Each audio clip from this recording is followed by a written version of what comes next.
ಇಂದಿನ ತರಗತಿ ನಿಮಗೆಲ್ಲ ಸ್ವಾಗತ. ನಾನು ಹಿಂದಿನ ಕ್ಲಾಸ್ನಲ್ಲಿ ಭಾರತಕ್ಕಿರುವ ಸವಾಲುಗಳು ಹಾಗೂ ಅವುಗಳ ಪರಿಹಾರೋಪಾಯಗಳು ವಿಷಯವನ್ನು ನೀಡಿದ್ದೆ. ಅದು ಉಳಿದ ವಿಷಯವನ್ನು ಇವತ್ತಿನ ವಿಡಿಯೋದಲ್ಲಿ ನಿಮಗೆ ತರಲಿದ್ದೇನೆ. ಆರ್ಥಿಕ ಅಸಮಾನತೆ ಹೋಗಲಾಡಿಸಲು ಇರುವ ಮಾರ್ಗೋಪಾಯಗಳನ್ನು ತಿಳಿಸಿ. ಉತ್ತಮ ಆರ್ಥಿಕ ಸುಧಾರಣೆ, ಯೋಜನಾಬದ್ಧ ಹಣಕಾಸು ನಿರ್ವಹಣೆ, ಒಳ್ಳೆಯ ತೆರಿಗೆ ನೀತಿ, ಗುಡಿ ಕೈಗಾರಿಕೆಗಳ ಅಭಿವೃದ್ಧಿ, ಭೂ ಸುಧಾರಣೆ, ಕಾರ್ಮಿಕರ ಪರ ಧೋರಣೆ, ಸಾಮಾಜಿಕ ಭದ್ರತೆ. ಜನಸಂಖ್ಯಾ ಹೆಚ್ಚಳಕ್ಕೆ ಕಾರಣಗಳೇನು?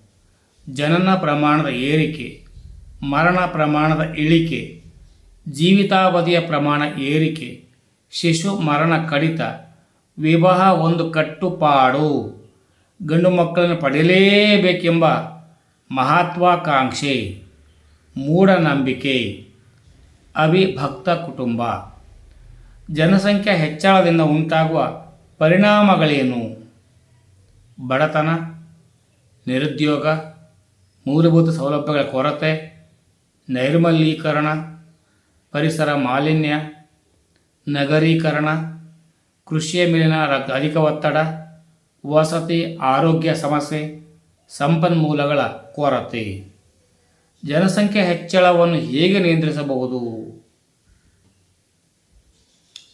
ಕುಟುಂಬ ಯೋಜನೆ, ಅಕ್ಷರ ಪ್ರಸರಣ, ತಾಂತ್ರಿಕ ಶಿಕ್ಷಣ, ಕೈಗಾರಿಕಾ ಪ್ರಗತಿ, ಕೃಷಿ ಅಭಿವೃದ್ಧಿ, ಪ್ರಚಾರ ಜಾಹೀರಾತು. ದೇಶದ ಜನಸಂಖ್ಯೆಯನ್ನು ಮಾನವ ಸಂಪನ್ಮೂಲವೆಂದು ಪರಿಗಣಿಸಬಹುದು. ಇದನ್ನು ವಿವರಿಸಿ. ಜನಸಂಖ್ಯೆ ಒಂದು ದೇಶದ ಆಸ್ತಿ. ಇವರು ರಾಷ್ಟ್ರೀಯ ಆದಾಯದ ಹೆಚ್ಚಳಕ್ಕೆ ಕಾರಣೀಭೂತರಾಗುತ್ತಾರೆ. ಸಮಾಜಕ್ಕೆ ಉತ್ತಮ ಕೊಡುಗೆ ನೀಡಬಲ್ಲವರಾಗಿದ್ದಾರೆ. ಜನರು ದುಡಿಯಲು ಅಗತ್ಯವಾದ ಶ್ರಮಶಕ್ತಿಯನ್ನು ಒದಗಿಸುವರು. ಉತ್ಪಾದನೆಗೆ ಬೇಕಾದ ಜ್ಞಾನ ಒದಗಿಸುವರು. ಜನಸಮುದಾಯಕ್ಕೆ ಹೆಚ್ಚಿನ ಸೌಲಭ್ಯ ಒದಗಿಸುವರು. ಲಾಭಖೋರತನಕ್ಕೆ ಮುಖ್ಯ ಕಾರಣಗಳೇನು?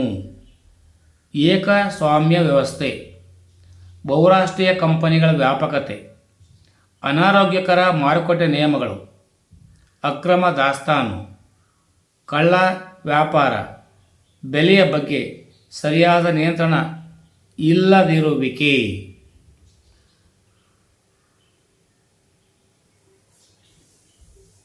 ಚೆನ್ನಾಗಿ ಅಭ್ಯಾಸ ಮಾಡಿ, ಮನನ ಮಾಡಿಕೊಳ್ಳಿ, ಮಂದಟ್ಟು ಮಾಡಿಕೊಳ್ಳಿ.